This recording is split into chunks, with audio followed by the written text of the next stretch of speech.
Hey guys, welcome back to Starcastic Remarks, and alongside the greatest podcast ever. No, I'm just kidding. My name is Ryan Chambers. We are the official Dallas Stars podcast of THPN. Thank you to DraftKings Sportsbook as always. Use that promo code THPN that you see up there in the top right-hand corner of your screen if you're watching on YouTube. If you're ever there, please make sure that you use that promo code THPN. Thank you to all of you who are listening live and those of you who are also listening after. If you enjoy anything you hear on this episode here today, please consider hitting that like and subscribe button on YouTube, hit that notification bell, and then leave us a 5-star review on the audio side if you're listening on your favorite podcast platform of choice. I apologize for the the lack of content over the last week or so, but I'm going to start this episode off on a little bit more of a positive note because there's not much to talk about on the positive side in terms of this game. The Dallas Stars get the loss here tonight. It's only their second regulation win in what feels like 65 billion games, but nonetheless, they don't look good tonight. They get the loss. They're able to somehow stick with it for a majority of the game.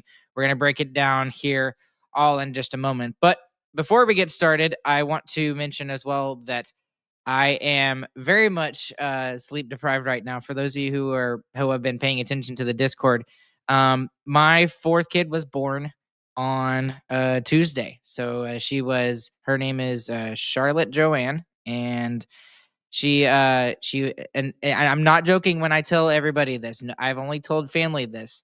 You will never guess what her weight is. And put this in perspective because I'm a teacher and my kids are going to lose their ever living mind when they find out. She was 6 pounds, 7 ounces. Yes, 6'7". Face palm. Oh, I could not believe it.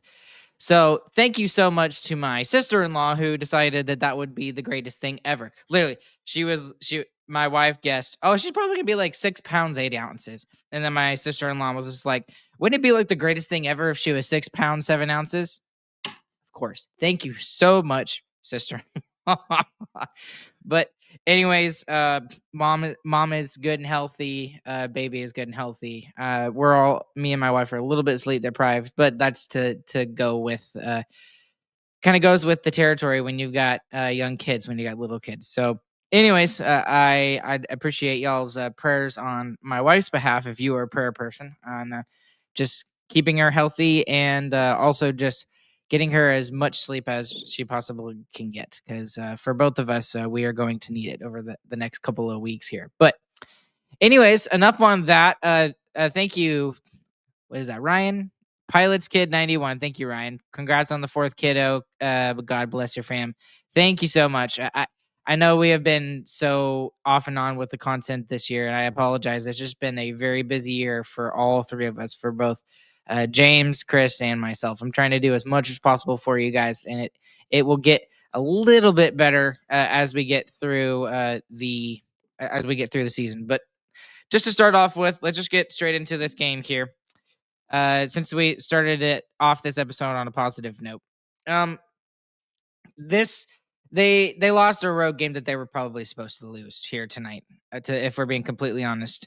But the moment that Roope Hintz got helped off the ice on a night where Dallas was already thin, and we seemed to be getting some players back, the score stopped mattering entirely at that point. When it goes the opposite way, this just absolutely sucks. We cannot lose Roope Hintz, and I hope it's just a bruise.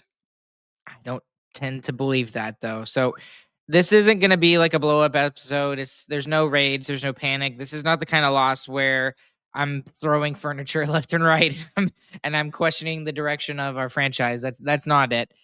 This one lands squarely in the measured frustration category, if that makes any sense. And there's also just a heavy dose of concern for Roope Hintz layered on top of all of that. That was just I was perfectly fine with losing this game. I really was. I was perfectly fine with losing this game. But the fan base mood right now is this. Okay, yeah, Minnesota deserved to win that game. They were the better team. but please don't let Roope Hintz be hurt. And I don't think anybody really cares about the loss at this point because the Stars cannot afford to have another center hurt on top of all of the centers they've had hurt so far this season. And I mean, Ilya Lyubushkin is already injured once again. I mean, Nils Lundqvist, who seemed to just get back into the lineup, is out sick. So Kyle Capobianco and Koliatronic are both back into the lineup just by necessity. And so when you watch this game and you see Minnesota kind of sustaining pressure and winning board battles and cycling Dallas into exhaustion, that context matters when we talk about those. And so let's just kind of break the full game. Let's just break the full game down here, okay? So just before the game, Dallas is already coming into Minnesota banged up and quite and they're banged up in a quite but meaningful ways. There's a lot of people that are already on the bench. Jake Oettinger got the start. He was excellent tonight. He did not deserve to get the loss here tonight, but just the boys in front of him were not as good. Mikko Rantanen and Wyatt Johnston they've continually been number 1 and number 2 in power play points in the NHL, which is genuinely it's absurd. And Minnesota's got some injuries too. They just lost Matt Zuccarello, but this is a brutal matchup when Dallas isn't at full strength. But the thing is they've been able to overcome these obstacles before. And I mean, like against Winnipeg, they got outshot. What was it? 30. It was 30-19 or 30-18, and they did it again tonight. And they were able to overcome their lack of shots the other night, but tonight they were not able to do so. So the opening minutes were rough. At 16:43, Minnesota owns both of the shots. So just 3-4 minutes in, by 15-17, they're already starting to generate some high quality looks from Trenin, from Kaprizov, and Kaprizov alone forces Ottinger to make multiple strong saves. And there's some tight angle chances, some slot shots, some rush looks, and Ottinger was sharp immediately. He was very good. But by the first TV timeout, it's clear that Minnesota is faster to the pucks. They're cleaner in the neutral zone. They're forcing Dallas into rush decisions. And this is something that the Stars have not looked like the entire year. This is very much not on par with what we've seen. And at one point, the shot counter read 9-0 Minnesota. So Dallas without a single shot on net and Minnesota with 9. It's not exactly ideal. And then hockey things happen. And Minnesota commits a hooking penalty in the Dallas zone, and it gave Dallas the power play before they even record a shot, which I was shocked at it, honestly, that we were gifted a power play. But literally at 10:27, Jason Robertson does Jason Robertson things after the Minnesota penalty kill is just kind of like watching Wyatt Johnston like a hawk, making sure he doesn't get a shot off. He scores, and it was a little bit of a lucky bounce as it kind of deflected off of, I think it was Brock Faber there. But Dallas is up 1-0 while 100% thoroughly being outplayed. It was not even close. And they'll take it. But the warning signs don't go away. I was hoping that maybe something would get kickstarted moving forward, and it didn't. Minnesota kept pushing to their credit. Dallas kept turning pucks over inside their own zone. Harley and Petrovic lose coverage on a rebound chance, and then at 3:50, Eriksson Ek would tie the game. And it was just it was not good communication. And I don't really know if I still put that more on Harley than I do on Petrovic. Yes, Petrovic probably should have had his man, but Petrovic was unsure of what to do. He didn't know whether to pressure the puck and try to get the guy off the puck or to stay with his guy in front of the net. Now, the problem with that, though, is it left himself in no man's land, basically, and then he made no play on the puck. So it was 1-1 at the end of the first period. And honestly, I thought that Dallas didn't deserve to be tied going into the first intermission. I thought Minnesota did everything right and Dallas did everything wrong. So at the end of the first period, I was just like, okay, you know what? They're not playing their best hockey. They've been able to find ways lately where when they don't play their best hockey, they're still able to win games. And I was hoping that the second would change things around, and it would not.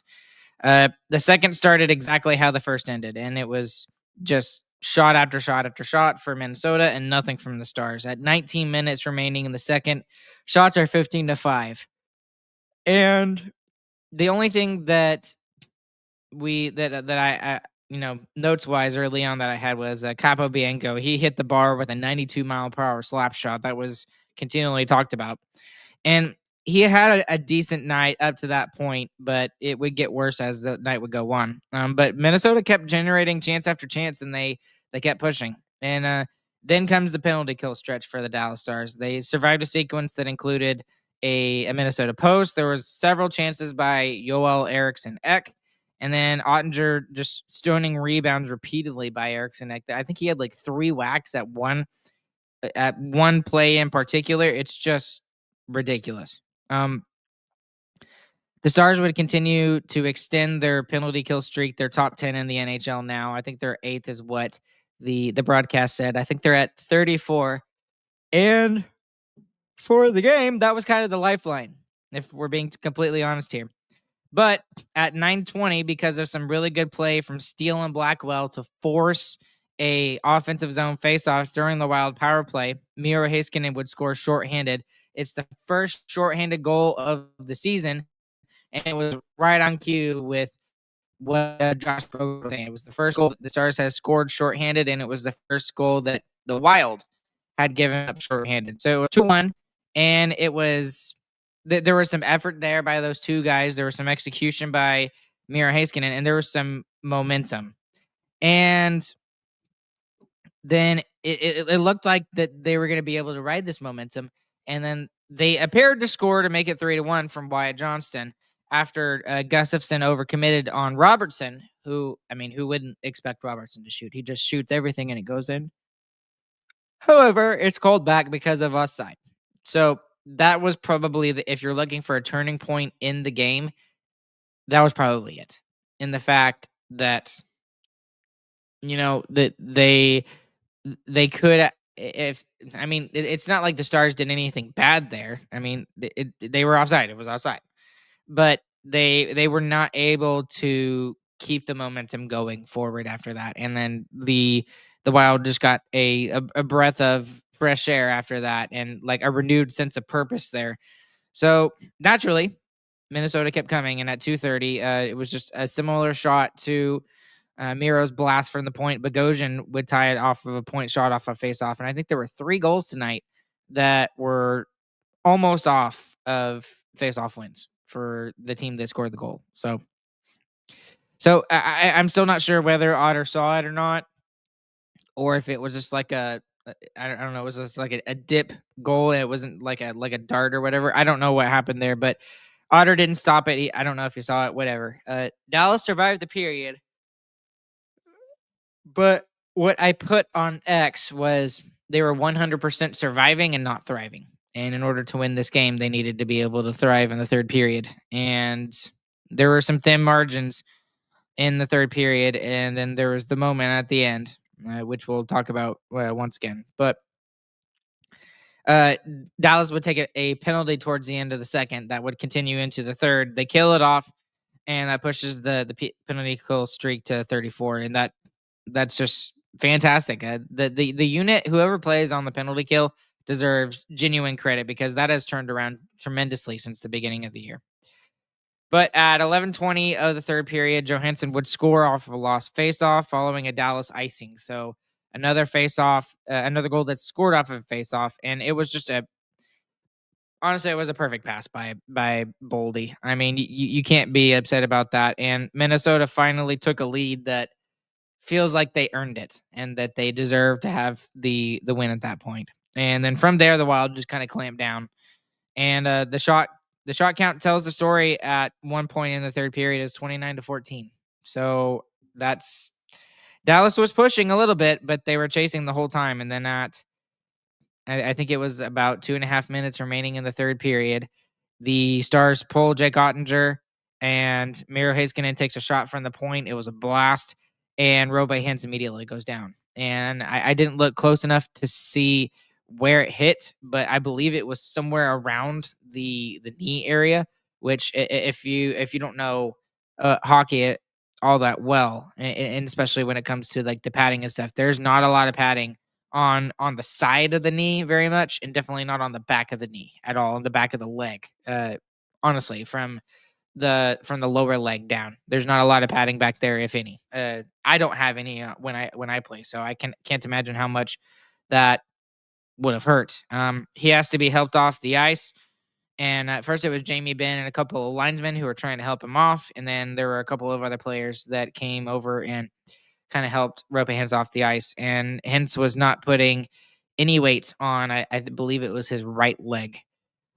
And at that moment, the game stopped, and it didn't matter anymore. I mean, Minnesota would make the score look a lot worse than it actually was with two empty netters. But the night was already decided at that point, so it is what it is. But the first turning point for me, excuse me, was the non goal for Wyatt Johnston. That just really sucks that that goal got called back because they seem to have a bit of momentum, a little bit of extra umph in their game. They had some energy in their legs, which they didn't have the entire game.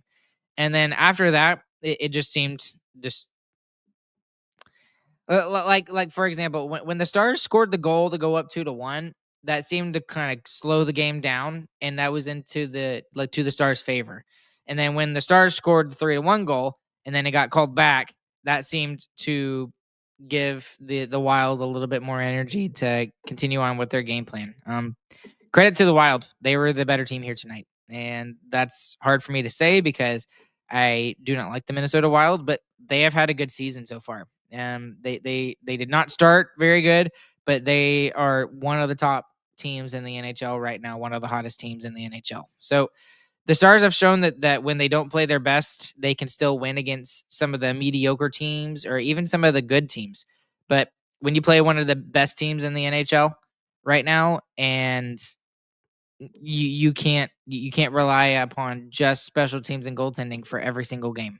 And while they've been able to rely upon it lately, it kind of shot them in the foot here tonight. So a couple of standout players here tonight. There were two in particular, but the first one is Jake Oettinger. Jake Oettinger here tonight was really good. This could have been ugly without him, and he had some high danger saves. He was tracking the puck really calmly. There was some strong lateral movement by him. I mean, this loss is not on Jake Oettinger at all. This is just the team in front of him just having not a lot of energy. And you also have to look at the schedule and what what the Stars have gone through and what every team has gone through.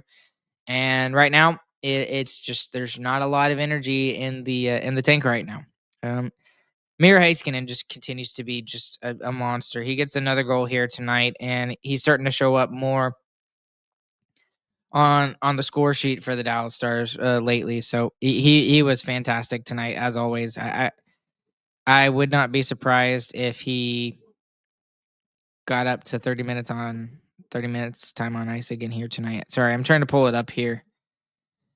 Let's see what Miro Heiskanen got. 26-11. Okay, so that's still a lot though, but the Stars heavily relying upon their top four again. Harley -3 on the night. Like that's unacceptable. I'm sorry. And I understand he just came back from injury and everything like that, but there were several plays here tonight where he just looked out of place. He didn't make the right play. He looked slow, and he's kind of pulling down Petrovic with him a little bit, to be honest with you. I don't put the goals that Petrovic was out there on him. I put them on Harley, and Harley's got to play better. That's just something that's maybe that will just take time as he's been off for so long and for the last couple of weeks. Maybe he's still dealing with the same injury. I don't know, but it's got to be better.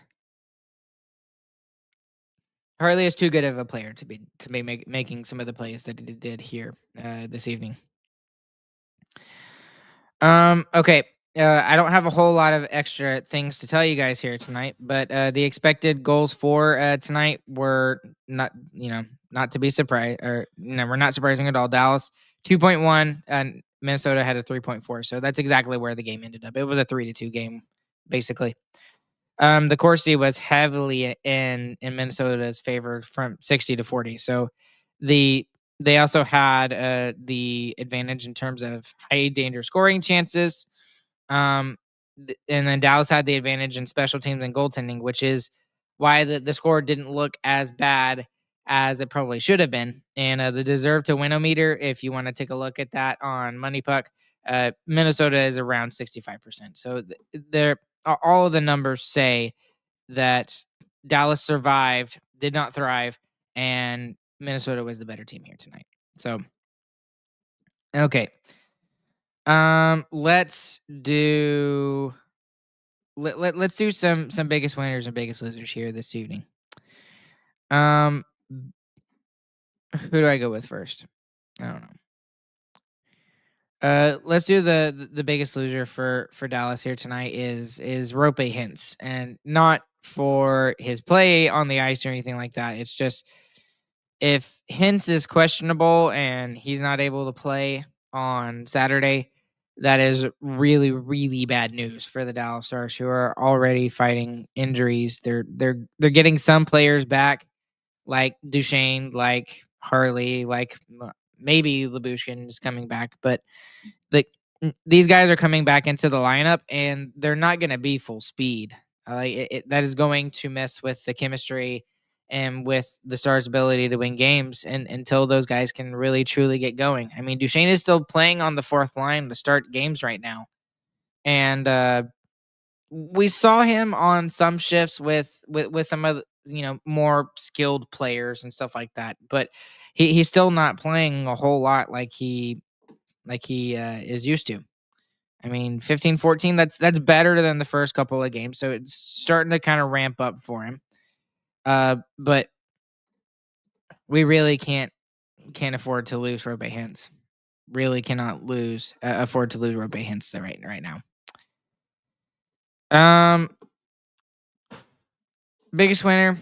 I guess I'll give it to the Dallas penalty kill, because the Dallas penalty kill continues to be fantastic. They're continuing to keep Dallas in games. And you know what? I'll revise that a little bit. I'll just say special teams, because special teams is what is giving the Stars the extra wins when they don't deserve to win games. It's both sides. Like here today, it's Robertson on the power play, and all they needed was one shot. It was their first shot of the game, and it went in. And Robertson is just ridiculous that way. The penalty kills on 34 straight kills. They've now made themselves known that they're one of the top 10 penalty kill groups in the NHL. When they're able to, use their special teams to their advantage, it can be some really big changes in momentum for them. And lately, they've been able to do it, but just unfortunately here tonight, the goaltending and the special teams was just not enough for the Dallas Stars to get this win. So this wasn't a collapse. It was just a reminder here tonight that Dallas can survive games like this. They were still competitive, but just not consistently can they survive games like this. They've got to be able to find ways to win games different ways. And it's going to really depend on Roope Hintz's status moving forward.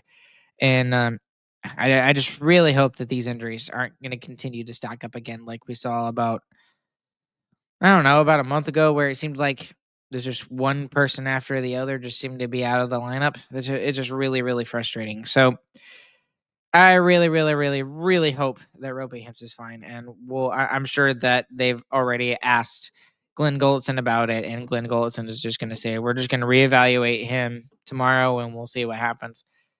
I if I had to take a guess, just because of Rope's injury history and the fact that he's already lost, he's already missed some games this season. I would expect him to be out for the game at the very least on Saturday, if not more. So I hope I'm wrong, though. I hope it's just a major bruise and he's okay. But anyways, that's gonna do it for me here this evening. Thank all of you guys who are following along with me live, and those of you who are also listening afterwards. Once again, if you're listening on YouTube or you're watching on YouTube, please consider clicking like and subscribe so that you never miss an episode. You also hit that notification bell. We are so stinking close to 1,000 subscribers. That is a huge subscriber number in terms of YouTube. It allows us to do all sorts of other fancy things. So we really appreciate your help if you would click that subscribe button. If you're listening on the audio side, please listen, or please please listen. Leave us a 5-star review wherever you listen, whether that be your favorite podcast platform of choice, whether that be Spotify, Apple, whatever. We'd really appreciate that as well. Thank you to DraftKings Sportsbook for being our sponsor. Use the promo code THPN the next time you are there. Alongside nobody else here tonight, my name is Ryan. We will catch you guys on the flip side, and we hope that you guys have a fantastic morning, afternoon, evening, whenever you guys are listening. Thank you guys so much for all the love that you guys have shown for me, my wife, and for our new addition to our family. So, for just because she's born, and I know we lost, but I'm still gonna say it. GG boys.